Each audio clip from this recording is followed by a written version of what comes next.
Chidimma bent over to scrub the corners of the floor, tears pricked at the corners of her eyes. The pain and agony were etched on her face like a mask. She had been working tirelessly since morning, but it seemed like her efforts were in vain. Queen walked in, her face twisted in a frown. "I want to use the toilet," she said, her voice dripping with entitlement. Chidimma looked up, her eyes wide with fear. "But I'm still cleaning," she started to say, but Queen cut her off. "Did I ask you to talk?" Queen snapped, her voice rising. Chidimma moved back quickly, her eyes fixed on the floor. Queen stepped inside, slipped slightly, and let out a loud scream. "Ah!" Madame Caro, Queen's mother, came rushing in, her face etched with concern. "What happened?" she demanded. Queen's face contorted in tears.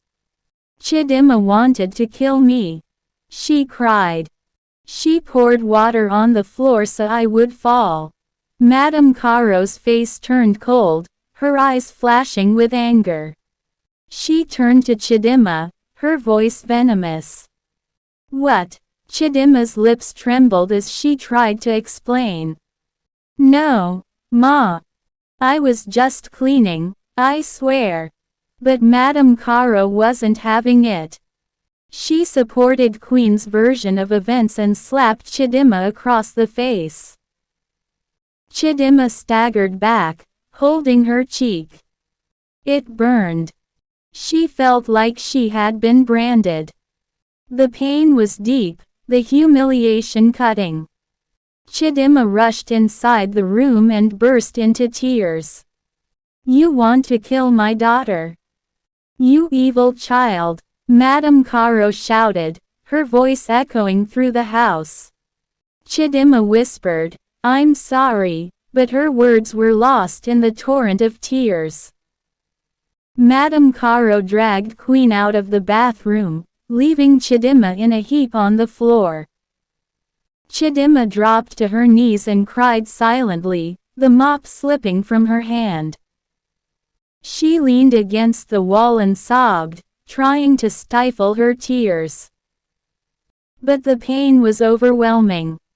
Later that day, while everyone in the house was watching a movie, Chidimma was outside under the mango tree. She sat on the bare ground, her knees tucked to her chest, her arms wrapped around her legs. She brought out a tiny folded paper from her pocket, a part of a letter her mother had written before she left the village. "My child, be strong.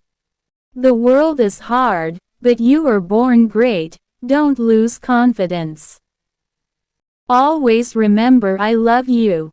Chidimma's eyes welled up with tears as she read the words. She kissed the paper and held it to her chest, feeling a pang of longing. "I wish I could run back home," she whispered. "I miss you, Mama." The wind blew gently, rustling the leaves of the mango tree. The sky turned orange as the sun began to set, casting a warm glow over the landscape. But Chidimma's heart was heavy, her spirit crushed.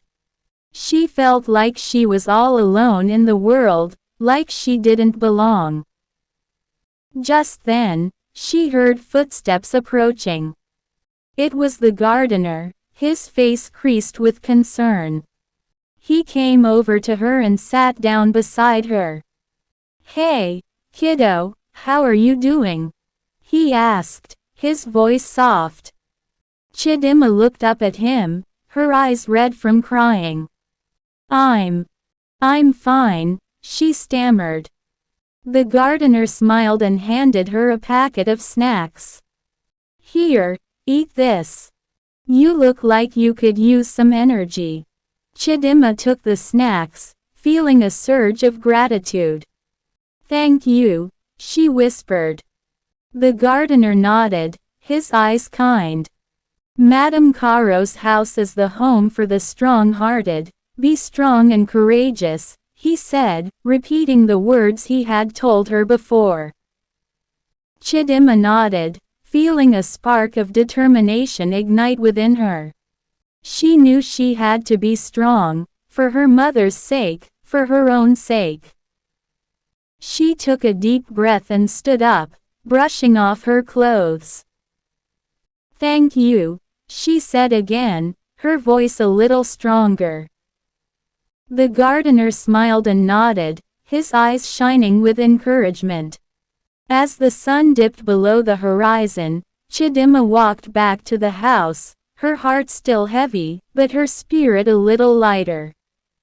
She knew she had a long way to go, but with the gardener's and Auntie Igioma words echoing in her mind, she felt a glimmer of hope. She would survive, she would thrive, no matter what Madame Caro and Queen threw her way. The night was dark, the house quiet. The night was dark, the house quiet. Chidimma lay on her mattress, her eyes wide open, staring at the ceiling. She couldn't shake off the pain and humiliation from earlier. The slap still stung, the words still cut deep. She felt like she was walking on eggshells, never knowing when the next explosion would happen. As she lay there, she heard the sound of footsteps outside her room. It was the gardener, carrying a small plate of food. "I brought you some dinner," he whispered, setting the plate down beside her. Chidimma's eyes welled up with tears. "Thank you," she whispered, her voice barely audible. The gardener smiled and patted her hand. "You're not alone, Chidimma. You're strong, and you'll get through this." Chidimma nodded, feeling a lump form in her throat. She ate the food in silence, savoring the taste, feeling a small sense of comfort.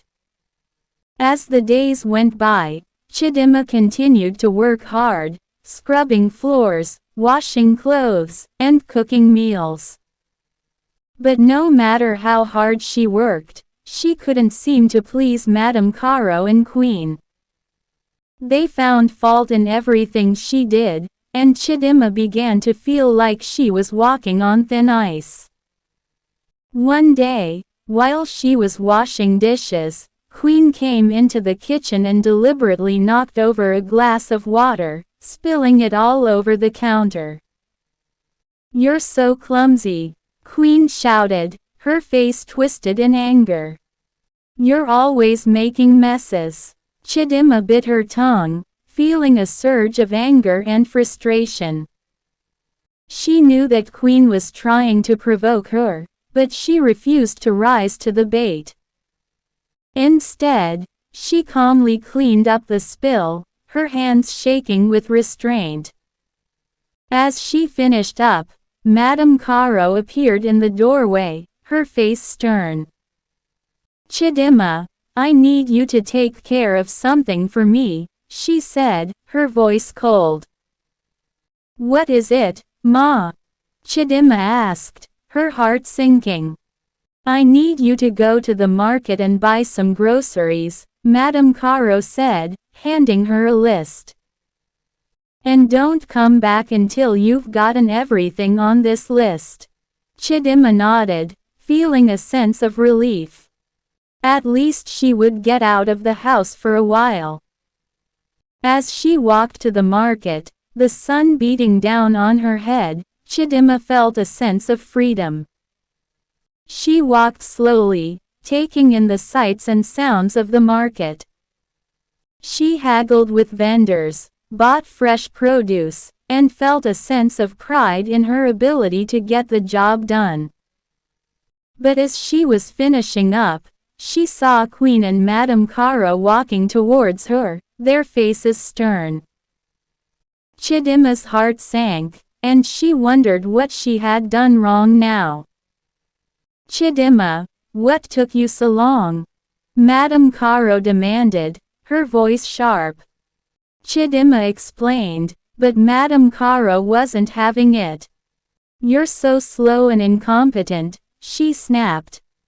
Chidimma felt tears prick at the corners of her eyes, but she refused to cry. Instead, she stood tall, her head held high, and said, "I'll try to do better next time, Ma." Madame Caro's face twisted in anger, but Chidimma stood her ground. For the first time, she felt a sense of defiance, a sense of standing up for herself. As they walked back to the house, Chidimma felt a sense of determination. She would survive this, she would thrive, no matter what Madame Caro and Queen do. The gardener's and Auntie Igioma's words echoed in her mind, "Be strong and courageous." Chidimma took a deep breath and squared her shoulders. She would face whatever came next with courage and determination. She would not let them break